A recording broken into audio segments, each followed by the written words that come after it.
Welcome to a video explaining the 8th standard English textual poem The Sower. എട്ടാം class English പാഠപുസ്തകത്തിലെ the sower എന്ന കവിത വിശദീകരിക്കുന്ന ഒരു വീഡിയോയിലേക്ക് എല്ലാ വിദ്യാർത്ഥികൾക്കും ഹൃദ്യമായ സ്വാഗതം. This is a translated version of a French poem by Victor Hugo, translated into English by the Indian writer Torudats. വിഖ്യാത ഫ്രഞ്ച് കവി വിക്ടർ ഹ്യൂഗോ രചിച്ച ഒരു ഫ്രഞ്ച് കവിതയുടെ ഇംഗ്ലീഷ് ട്രാൻസ്ലേഷനാണ് നാം പഠിക്കുന്ന ദ സോവർ എന്ന ഈ കവിത. ഫ്രഞ്ച് ഭാഷയിൽ നിന്ന് ഇംഗ്ലീഷിലേക്ക് ഈ കവിത ട്രാൻസ്ലേറ്റ് ചെയ്തിരിക്കുന്നത് ഇന്ത്യൻ എഴുത്തുകാരി ടോറുദത്താകുന്നു. നമുക്കാദ്യം വിക്ടർ ഹ്യൂഗോ എന്ന ഫ്രഞ്ച് കവിയെയും ടോറുദത്ത് എന്നുള്ള ഇന്ത്യൻ എഴുത്തുകാരിയെയും ഒന്ന് പരിചയപ്പെടാം. Victor Marie Hugo, born in 1802 and died in 1885, was a French poet, novelist and dramatist of the Romantic movement. 1802 ജനിച്ച് 1885 മരണപ്പെട്ട വിക്ടർ മേരി ഹ്യൂഗോ 19-ാം നൂറ്റാണ്ടിന്റെ തുടക്കത്തിൽ യൂറോപ്പിലാകമാനം ഉയർന്നുവന്ന സാഹിത്യ വിപ്ലവം റൊമാൻറ്റിക് മൂവ്മെന്റ് കാലഘട്ടത്തിൽ ജനിച്ച ഒരു ഫ്രഞ്ച് കവിയും നോവലിസ്റ്റും നാടകകൃത്തുമായിരുന്നു. He is considered one of the greatest and best known French writers. French സാഹിത്യകാരന്മാരിൽ ഏറ്റവും മഹാനായ, ഏറ്റവും പ്രസിദ്ധനായ വ്യക്തിയായിട്ടാണ് അദ്ദേഹം ഗണിക്കപ്പെടുന്നത്. His best known works are the acclaimed novels Les Miserables and Notre Dame de Paris, The Hunchback of Notre Dame. അദ്ദേഹത്തിൻ്റെ കൃതികളിൽ ഏറെ പ്രസിദ്ധമായത് Les Miserables എന്നുള്ള നോവലും അതുപോലെ തന്നെ നോട്ടർ ഡാമിലെ കൂനൻ എന്ന് മലയാളത്തിൽ പോലും ഏറെ പ്രസിദ്ധമായ the hunchback of Notre Dame de Paris എന്നുള്ള നോവലുമാണ്. He also produced more than 4,000 drawings which have since been admired for their beauty and true societal concerns. അദ്ദേഹം 4,000-ൽ പരം പെയിന്റിങ്സും തയ്യാറാക്കിയിട്ടുണ്ടായിരുന്നു. അവയെല്ലാം തന്നെ അവയുടെ ഭംഗി കൊണ്ട് ഏറെ ആദരിക്കപ്പെട്ടതും സാമൂഹ്യ പ്രാധാന്യമുള്ളതും സമൂഹത്തിൽ ഏറെ കൺസേൺസ്, ആശങ്കകൾ ഉയർത്തിയതുമായിരുന്നു. The sower is a translation of Victor Hugo's Saison des semailles le soir. അദ്ദേഹത്തിന്റെ വിക്ടർ ഹ്യൂഗോയുടെ സെയ്സൺ ഡെസ് സെമൈൽസ് ലെസോയർ എന്ന ഫ്രഞ്ച് കവിതയുടെ ഇംഗ്ലീഷ് ട്രാൻസ്ലേഷനാണ് ദ സോവർ എന്നുള്ള ഈ കവിത.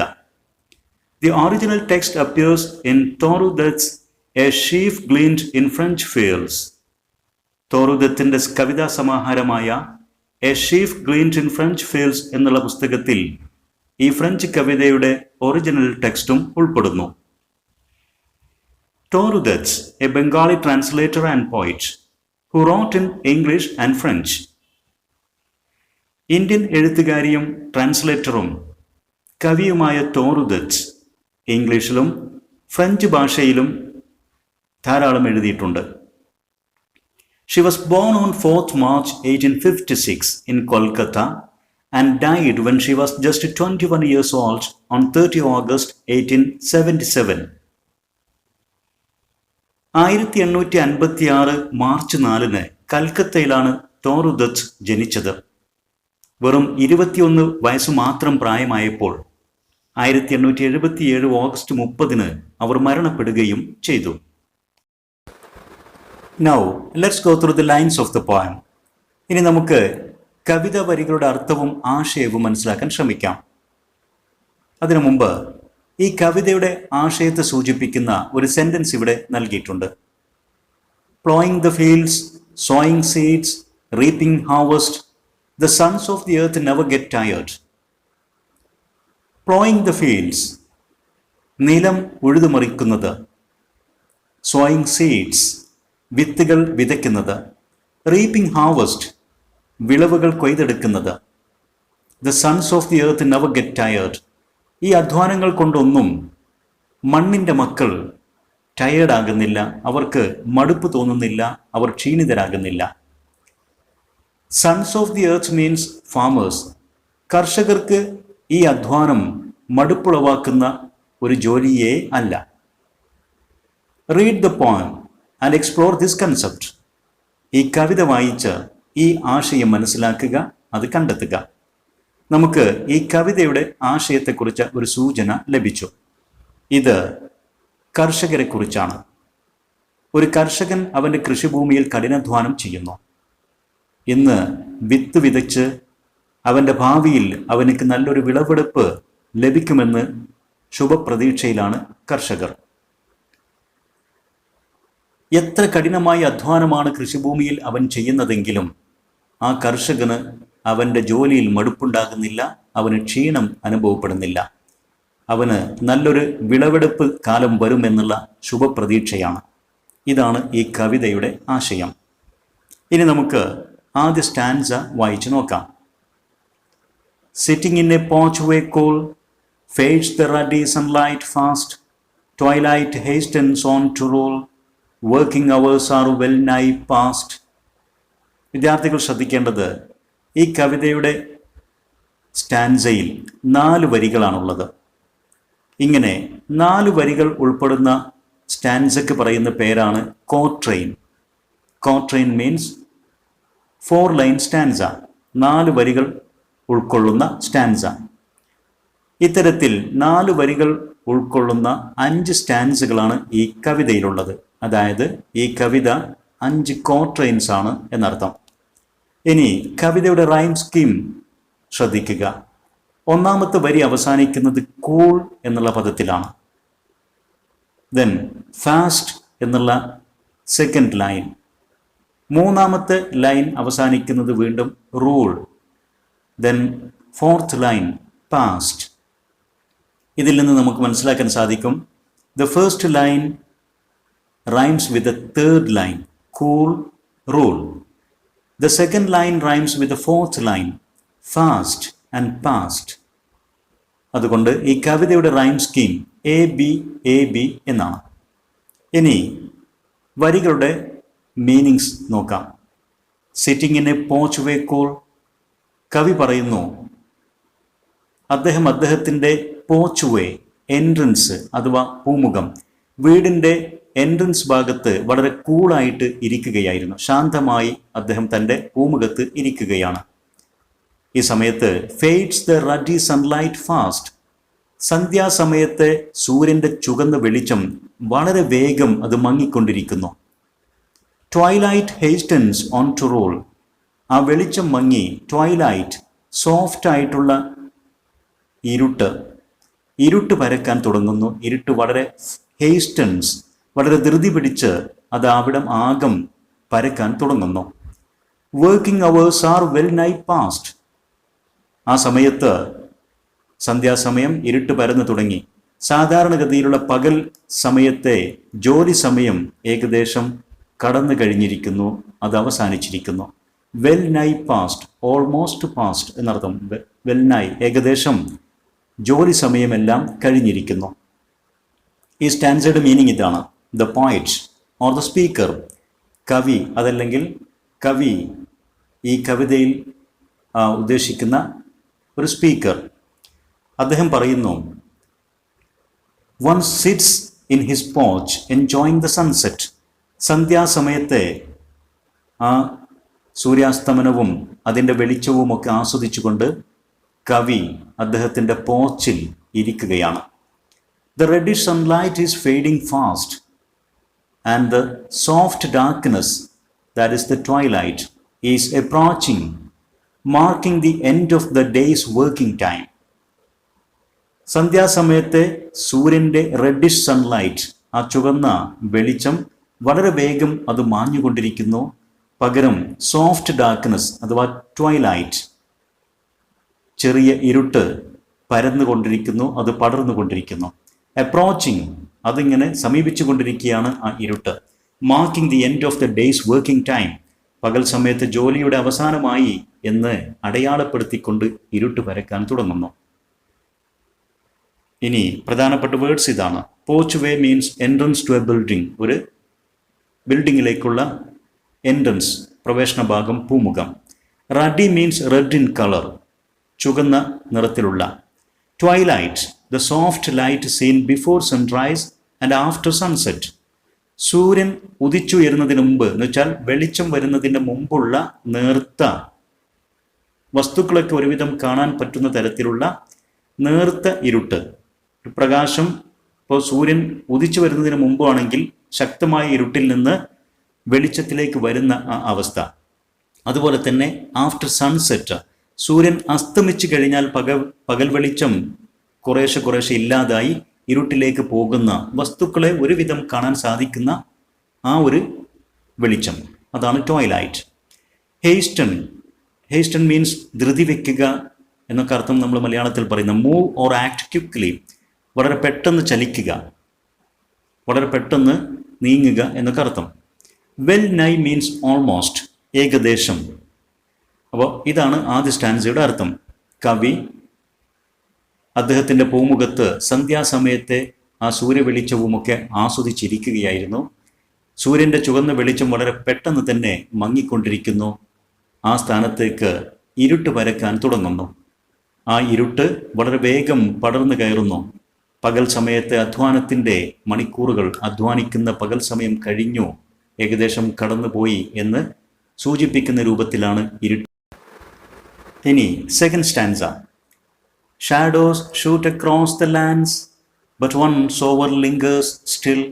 Old in rags, he patient stands. Looking on, I feel a thrill. ഈ second സ്റ്റാൻസയും 4 വരിയാണ്. അതോടൊപ്പം തന്നെ ഇവയുടെ റൈം സ്കീം ശ്രദ്ധിക്കുക. Lands, stands, still, thrill. A B എന്ന റൈം സ്കീം തന്നെയാണ്. ഇവിടെ ഒന്നാമത്തെ വരിയിൽ ഷാഡോസ് ഷൂട്ട്, ഈ 2 വാക്കുകൾ തുടങ്ങുന്നത് ഷ് സൗണ്ട് കൊണ്ടാണ്.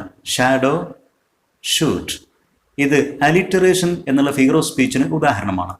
അതുപോലെ തന്നെ അടുത്ത വരി second line, but one sower lingers still.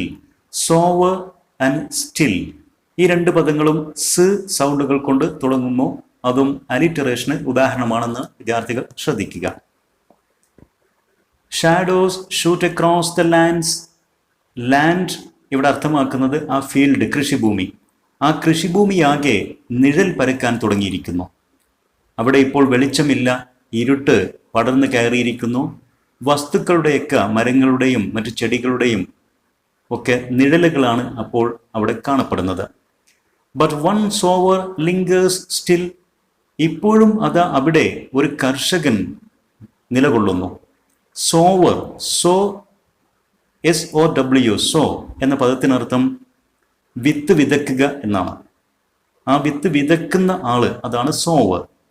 Means here the farmer. ഒരു കർഷകൻ ഇപ്പോഴും അവിടെ വിത്തുകൾ വിതച്ചുകൊണ്ട് നിൽക്കുന്നു. ലിംഗേഴ്സ്, സ്റ്റേസ് ഓർ സ്റ്റാൻഡ്സ്, ഇപ്പോഴും ആ കൃഷിഭൂമിയിൽ നിൽക്കുന്നു. ഓൾഡ് ഇൻ റാഗ്സ്, അദ്ദേഹം വളരെ വൃദ്ധനാണ്, അല്പം പ്രായമുള്ള ഒരു കർഷകനാണ്. ഇൻ റാഗ്സ്, വളരെ മുഷിഞ്ഞ കീറിപ്പറഞ്ഞ വസ്ത്രമാണ് ധരിച്ചിരിക്കുന്നത്. ഈ പേഷ്യൻ്റ് സ്റ്റാൻഡ്സ്, വളരെ ക്ഷമയോടുകൂടിയാണ് അദ്ദേഹം തൻ്റെ ജോലി ആ കൃഷിഭൂമിയിൽ ചെയ്തുകൊണ്ടിരിക്കുന്നത്. അവിടെ അദ്ദേഹം നിലയുറപ്പിച്ചിരിക്കുന്നത് ക്ഷമാപൂർവമാണ്. Looking on I feel a thrill, ഞാൻ അദ്ദേഹത്തെ നോക്കിയപ്പോൾ, ആ മനുഷ്യനെ ഈ സമയത്തും അവിടെ ഞാൻ കണ്ടപ്പോൾ, ഐ ഫീൽ എ ത്രിൽ, എനിക്കൊരാവേശമുണ്ടായി. എനിക്ക് വല്ലാത്തൊരു അത്ഭുതവും ആവേശവും എൻ്റെ മനസ്സിൽ തോന്നി. ഈ സ്റ്റാൻസയുടെ മീനിങ് ഇതാണ്. Shadows began to spread in the fields, ആ കൃഷിഭൂമിയാകെ നിഴൽ പരക്കാൻ തുടങ്ങിയിരിക്കുന്നു.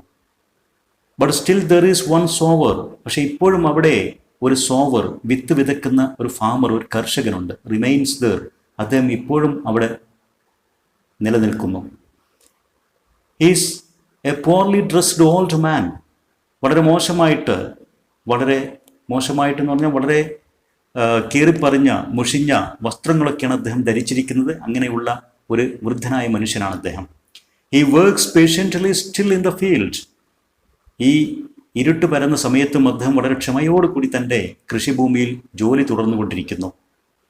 വെൻ ലുക്കിംഗ് അറ്റ് ഹിം, അദ്ദേഹത്തെ കണ്ടപ്പോൾ, അദ്ദേഹത്തെ നേരെ നോക്കിയപ്പോൾ, അദ്ദേഹത്തിൻ്റെ നേരെ ഈ കവി നോക്കിയപ്പോൾ, the poet or the speaker feels excited, ആ കവിക്ക് വല്ലാത്തൊരു ആവേശം തോന്നുന്നു.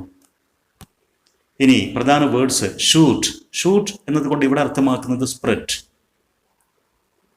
ഇരുട്ട് പരക്കുക എന്നർത്ഥത്തിലേക്ക്. Sow scatter seeds in the field, കൃഷിഭൂമിയിൽ വിത്തുകൾ വിതയ്ക്കുക. Sower, one who sows seeds, വിത്തുകൾ വിതക്കുന്ന ആള് അഥവാ farmer. Linger, stay or remain in a place, ഒരു സ്ഥലത്ത് തന്നെ നിലയുറപ്പിക്കുക, നിൽക്കുക. Rag, old and torn clothes, പഴകിയ മുഷിഞ്ഞ കീറിപ്പറഞ്ഞ വസ്ത്രം എന്നൊക്കെയാണ് അർത്ഥം. Next stanza. Black and high his silhouette dominates the furrows deep. Now to sow the task is set. Soon shall come a time to reap. ഈ സ്റ്റാൻസയും ഒരു ക്വാട്രെയിനാണ്. അതോടൊപ്പം തന്നെ റൈം സ്കീം ശ്രദ്ധിക്കുക. The first line silhouette rhymes with the third line set. The second line deep rhymes with the fourth line reap. വിദ്യാർത്ഥികൾ ഈ rhyming words പ്രത്യേകം നോട്ട് ചെയ്യുക. അതോടൊപ്പം തന്നെ ഇവിടെ നമുക്ക് അലിറ്ററേഷൻ എന്നുള്ള ഫിഗർ ഓഫ് സ്പീച്ചിന് ഉദാഹരണങ്ങളുണ്ട്. രണ്ടാമത്തെ ലൈനിൽ ഡോമിനേറ്റ്സ് ആൻഡ് ഡീപ്, ഇവിടെ ഡ സൗണ്ടുകൾ ആവർത്തിക്കുന്നു. തേർഡ് ലൈനിൽ സോ ആൻഡ് സെറ്റ്, സ് സൗണ്ടുകൾ ആവർത്തിക്കപ്പെടുന്നു. ഫോർത്ത് ലൈൻ ടൈം ടു എന്നുള്ളിടത്ത് ട് സൗണ്ടുകളും ആവർത്തിക്കപ്പെടുന്നു. ഇത് അലിറ്ററേഷൻ്റെ ഉദാഹരണമായിട്ട് എടുക്കാവുന്നതാണ്. ഇനി ബ്ലാക്ക് ആൻഡ് ഹൈ ഹിസ് സിലുവറ്റ്. സിലുവറ്റ് എന്ന് പറഞ്ഞാൽ നേരിയ വെളിച്ചത്തിൽ, വെളിച്ചമുള്ള ആ പ്രതലത്തിന് എതിരെ നമുക്ക് വസ്തുക്കളുടെ ഒരു ആകൃതി, ഇരുണ്ട രൂപം കാണാൻ സാധിക്കുന്നു. അങ്ങനെയുള്ള ഇരുണ്ട രൂപം, അത്തരം ഒരു ചിത്രമാണ് സിലുവറ്റ്. ഇരുട്ട് പരക്കുമ്പോൾ നമുക്ക് മരങ്ങളുടെയൊക്കെ രൂപങ്ങൾ, ആകൃതികൾ ആകാശത്തിന് എതിരിൽ നമുക്ക് കാണാൻ സാധിക്കും. മരങ്ങളുടെ പച്ച നിറം കാണാൻ കഴിയില്ല, ഇരുണ്ട ആ രൂപം നമുക്ക് കാണാൻ സാധിക്കുന്നു, ഒരു നിഴൽ ചിത്രം പോലെ. ഇതാണ് സിലുവറ്റ്. കർഷകൻ ഇപ്പോഴും ഇരുട്ട് വരുന്ന ആ അവസ്ഥയിലും ആ കൃഷിഭൂമിയിൽ ഒരു ഇരുണ്ട രൂപം പോലെ കാണപ്പെടുന്നു. അദ്ദേഹത്തിൻ്റെ ആ സിലുവറ്റ് രൂപം ഹൈ, ഉയർന്നു നിൽക്കുന്നതും ബ്ലാക്ക്, ഇരുണ്ടതുമാണ്. അങ്ങനെയുള്ള ആ നിഴൽ രൂപം ഡോമിനേറ്റ്സ് ദ ഫറോസ് ഡീപ്. അദ്ദേഹം ആ കൃഷിഭൂമിയിൽ വിത്തുകൾ വിതയ്ക്കാൻ വേണ്ടിയിട്ട്, വിത്തുകൾ മുളപ്പിക്കാൻ വേണ്ടിയിട്ട്, അത് കൃഷി ചെയ്യാൻ വേണ്ടി ഉണ്ടാക്കിയ ഫറോസ്, ഉഴുതുണ്ടാക്കിയ ചാലുകൾ, ആഴമുള്ള ആ ചാലുകളിൽ ഇപ്പോൾ ഡോമിനേറ്റ് ചെയ്യുന്നു. അതിനെ കൺട്രോൾ ചെയ്തുകൊണ്ട്, അതിൽ ജോലി ചെയ്തുകൊണ്ട് ഇപ്പോഴും ആ നിഴൽ രൂപം കൃഷിഭൂമിയിലുണ്ട്. അത് കവിക്ക് കാണാൻ സാധിക്കുന്നു. Now to sow the task is set. ഒരുപക്ഷെ ആ കർഷകൻ വിശ്വസിക്കുന്നുണ്ടാകും, നൗ ടു സോ, ഇപ്പോൾ വിതക്കണം, ഇപ്പോഴാണ് വിത്തുകൾ വിതയ്ക്കേണ്ട സമയം. ദ ടാസ്ക് ഇസ് സെറ്റ്, ആ അധ്വാനം ഇപ്പോഴാണ് ചെയ്യേണ്ടത്. വിത്ത് വിതയ്ക്കുക എന്നുള്ള അധ്വാനം ഇപ്പോഴാണ് ചെയ്യേണ്ടത്. അങ്ങനെ ചെയ്താൽ soon shall come a time to reap, വിളവെടുക്കാനുള്ള സമയം വളരെ പെട്ടെന്ന് വരും. ഇന്ന് അധ്വാനിച്ചാൽ വളരെ താമസിയാതെ വിളവെടുക്കുന്ന ഒരു ദിനം വരും എന്ന് അദ്ദേഹം വിശ്വസിക്കുന്നുണ്ടാകും. അതുകൊണ്ടാണ് ഈ വൈകിയ സമയത്തും ആ കർഷകൻ ആ കൃഷിഭൂമിയിൽ അധ്വാനിക്കുന്നത് എന്നാണ് കവി കരുതുന്നത്. പ്രധാന വേർഡ്സ് ഇതാണ്. Silhouette, dark shape of an object seen against a light background. നാം നേരത്തെ വിശദീകരിച്ച പോലെ ഒരു വെളിച്ചമുള്ള പ്രതലത്തിന് എതിരെ വസ്തുക്കളുടെ ഇരുണ്ട ആകൃതി, അതിൻ്റെ നിഴലല്ല, പക്ഷേ കറുത്ത ആ വസ്തുവിൻ്റെ തന്നെ ആകൃതി നമുക്ക് കറുത്ത രൂപത്തിൽ കാണുന്ന ആ ചിത്രം, അതാണ് silhouette. Dominate, rule or control, നിയന്ത്രിക്കുക, ഭരിക്കുക, ആധിപത്യം സ്ഥാപിക്കുക എന്നൊക്കെ അർത്ഥം. Furrow, a small canal or trench, ചെറിയ ചാലുകൾ. ടാസ്ക്, എഫേർട്ട്, ഹാർഡ് വർക്ക്, അധ്വാനം. Reap, cut and gather crops, വിളവെടുക്കുക എന്നർത്ഥം. ഈ സ്റ്റാൻസയുടെ മീനിങ് ഇതാണ്. The sower's silhouette shadow like image now becomes darker. ആ കർഷകന്റെ സിലുവേറ്റ്, അദ്ദേഹത്തിൻ്റെ ആ നിഴൽ പോലുള്ള ആ രൂപം, ആ ചിത്രം ഇപ്പോൾ കൂടുതൽ ഇരുട്ട് പിടിച്ചത്, കൂടുതൽ ഇരുണ്ടതായിട്ട് കാണപ്പെടുന്നു. And it controls or works with the deep furrows, the trench created by ploughing. ഉഴുതുകൊണ്ട് ഉണ്ടാക്കിയ ചാലുകൾ, അത് നിയന്ത്രിച്ചുകൊണ്ട്, അതിൽ ജോലി ചെയ്തുകൊണ്ട് ആ രൂപം ഇപ്പോഴും അവിടെ നിൽക്കുന്നു. The sower knows that it is the time now to sow the seeds. ആ സോവർ, ആ ഫാമർക്കറിയാം ഇപ്പോഴാണ് വിത്തുകൾ വിതയ്ക്കേണ്ട സമയമെന്ന്. And soon the time of reaping the crops will come. അതുകൊണ്ട് തന്നെ വിളവെടുക്കുന്ന സമയം വളരെ വൈകാതെ എത്തുമെന്നും അദ്ദേഹം വിശ്വസിക്കുന്നുണ്ട്. അതുകൊണ്ടാണ് അദ്ദേഹം വൈകിയ ഈ സമയത്തും അവിടെ ജോലി ചെയ്യുന്നത്. Fourth stanza. Marches he along the plain, to and fro, and scatters wide from his hands the precious grain. Moody eye to see him stride. ഈ സ്റ്റാൻസയും ഒരു ക്വാട്രെയിൻ തന്നെ. Same rhyme scheme, a b എന്നുള്ള rhyme സ്കീമോ. വിദ്യാർത്ഥികൾ പ്രത്യേകം rhyming words ശ്രദ്ധിക്കുക. Plain, grain, wide, stride. Marches he along the plain, ആ കൃഷിഭൂമിയിലൂടെ കർഷകൻ നടക്കുന്നു. ടു ആൻഡ് ഫ്രോ, അങ്ങോട്ടും ഇങ്ങോട്ടും അദ്ദേഹം നടക്കുന്നു. ആൻഡ് സ്കാറ്റേഴ്സ് വൈഡ്, എന്നിട്ട് അവിടെയെല്ലാം വിശാലമായി തന്നെ എല്ലായിടത്തും അദ്ദേഹം ആ വിത്തുകൾ വിതറുന്നു. സ്കാറ്റേഴ്സ്, വിതറുന്നു. ഫ്രം ഹിസ് ഹാൻഡ്സ്, തൻ്റെ കൈകളിൽ നിന്ന്. ദ പ്രഷ്യസ് ഗ്രെയിൻ, വിലപിടിച്ച ആ ധാന്യമണികൾ. പ്രഷ്യസ് എന്നുള്ള പദത്തിനർത്ഥം വാല്യുബിൾ എന്നാണ്. സാധാരണ നാം പ്രഷ്യസ് സ്റ്റോൺ, വിലപിടിച്ച രത്നക്കല്ലുകൾ എന്ന അർത്ഥത്തിൽ ഉപയോഗിക്കുന്ന ഒരു ആഡ്ജക്റ്റീവാണത്. ഇവിടെ ഗ്രെയിൻ, വിത്ത്, ധാന്യമണി, അതിനെ വിശേഷിപ്പിക്കാനും അതേ പ്രഷ്യസ് എന്നുള്ള പദമാണ് ഉപയോഗിച്ചിരിക്കുന്നത്. മനുഷ്യൻ്റെ ജീവൻ നിലനിർത്താനുള്ള ഭക്ഷണം ഉൽപ്പാദിപ്പിക്കാനുള്ള പ്രവൃത്തിയിലാണ് കർഷകൻ. അതിനാവശ്യമായ വിത്തുകളാണത്, ധാന്യമണികളാണത്. അത് പ്രഷ്യസ് സ്റ്റോൺ പോലെ വിലപിടിച്ചത് തന്നെയാണ്. ഈ അധ്വാനമെല്ലാം കണ്ടു നിൽക്കുമ്പോൾ നമ്മുടെ കവി മൂഡി ആയി, ഞാൻ ആകെ ദുഃഖിതനാകുന്നു, എനിക്ക് വല്ലാത്ത വിഷമം തോന്നുന്നു. ടു സീ ഹിം സ്ട്രൈഡ്, ആ വൃദ്ധനായ കർഷകൻ ഇപ്പോഴും അവിടെ സ്ട്രൈഡ്, കാലുകൾ വലിച്ചു വെച്ച് നടക്കുന്ന, അങ്ങോട്ടും ഇങ്ങോട്ടും നടന്ന് തൻ്റെ വിത്തുകൾ വിതറുന്ന ആ അധ്വാനം കാണുമ്പോൾ എനിക്ക് വല്ലാത്ത മാനസിക പ്രയാസം തോന്നുന്നു. ഇമ്പോർട്ടൻ്റ് വേർഡ്സ് ഇതാണ്. മാർച്ച്, നമുക്കറിയാം വാക്ക്, നടക്കുക. പ്ലെയിൻ, ഹിയർ ഫീൽഡ്, കൃഷിഭൂമി. To and fro means to and from, back and forth, അങ്ങോട്ടും ഇങ്ങോട്ടും, മുമ്പോട്ടും പിറകോട്ടും. From one end to another, ഒരറ്റത്ത് നിന്ന് മറ്റേ അറ്റത്തേക്ക് എന്നൊക്കെ അർത്ഥം വരുന്ന to and fro. Scatter means sow, വിതയ്ക്കുക, സ്പ്രെഡ്, വിതറുക. Precious, valuable. ഗ്രെയിൻ, സീഡ്, വിത്ത്. മൂഡി, തോട്ട്ഫുൾ, സാഡ്, ദുഃഖമുള്ള, വിഷമമുള്ള എന്നൊക്കെ അർത്ഥം. Stride, walk with long step, കാലുകൾ വലിച്ചു വെച്ച് നടക്കുക, അധ്വാനിച്ച് നടക്കുക. ഈ സ്റ്റാൻസയുടെ മീനിങ് ഇതാണ്. The sower walks along the field, to and from, sowing everywhere the precious seeds. ആ കർഷകൻ തൻ്റെ കൃഷിഭൂമിയിൽ അങ്ങോട്ടും ഇങ്ങോട്ടും ആ വിലപിടിച്ച വിത്തുകൾ വിതറിക്കൊണ്ട്, എല്ലായിടത്തും വിതറിക്കൊണ്ട് നടക്കുന്നു. The poet feels a bit sad to see the effort of the farmer. ആ കർഷകൻ്റെ അധ്വാനം കാണുമ്പോൾ കവിക്ക് അല്പം മനപ്രയാസം തോന്നുന്നു. Now the last stanza. Darkness deepens, gone the light. Now his gestures to mine eyes are august and strange. His height seems to touch the starry skies. ഈ സ്റ്റാൻസയും ഒരു ക്വാട്രെയിനാണ്. സെയിം എ ബി എന്ന റൈം സ്കീമും. Rhyming word light, height, eyes, skies.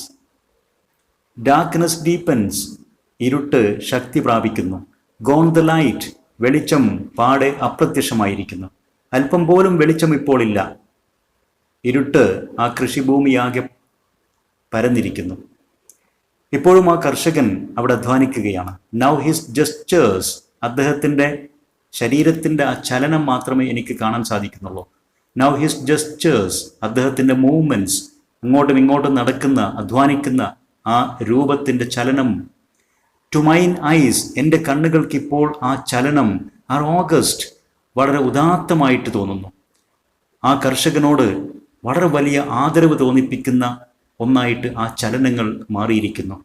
And strange his height, അദ്ദേഹത്തിൻ്റെ ആ ഇരുണ്ട രൂപത്തിൻ്റെ height, അതിൻ്റെ ഉയരം വളരെ വിചിത്രമായിട്ട് എനിക്ക് അനുഭവപ്പെടുന്നു, തോന്നുന്നു. Seems to touch the starry skies, ഉയർന്നു നിൽക്കുന്ന നക്ഷത്രങ്ങൾ നിറഞ്ഞ ആകാശത്തോളം അദ്ദേഹത്തിൻ്റെ ആ രൂപം ഉയർന്നു നിൽക്കുന്നതായിട്ടും എനിക്ക് തോന്നുന്നു. ഇവിടെ ആ കർഷകനോടുള്ള കവിയുടെ ആദരവ്, അതിൻ്റെ ഉയർച്ചയാണ് ഈ വരികളിലൂടെ കവി പ്രകടമാക്കുന്നത്. ഈ ഇരുട്ട് വരുന്ന രാത്രിയായി തുടങ്ങിയ അവസ്ഥയിലും തൻ്റെ കൃഷിഭൂമിയിൽ അധ്വാനിക്കുന്ന ആ കർഷകൻ്റെ ഓരോ ചലനവും വളരെ ഉദാത്തമാണ്. അദ്ദേഹത്തിൻ്റെ ആ ഉയർന്നു നിൽക്കുന്ന ഇരുണ്ട രൂപം അത് വളരെ മഹത്തരമാണ്. അദ്ദേഹം ആകാശത്തോളം ഉയർന്നു നിൽക്കുന്ന ഒരു മഹാനായ മനുഷ്യനാണ്.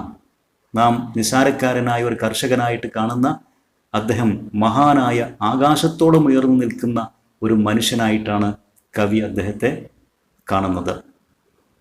ഇവിടെ his height seems to touch the starry skies, അദ്ദേഹത്തിൻ്റെ ആ ഹൈറ്റ് നക്ഷത്രങ്ങൾ നിറഞ്ഞ ആകാശത്തോളം പൊങ്ങി നിൽക്കുന്നു എന്ന് പറയുന്നത് ഹൈപ്പർബലി എന്നുള്ള ഒരു ഫിഗർ ഓഫ് സ്പീച്ചിന് ഉദാഹരണം കൂടിയാണ്.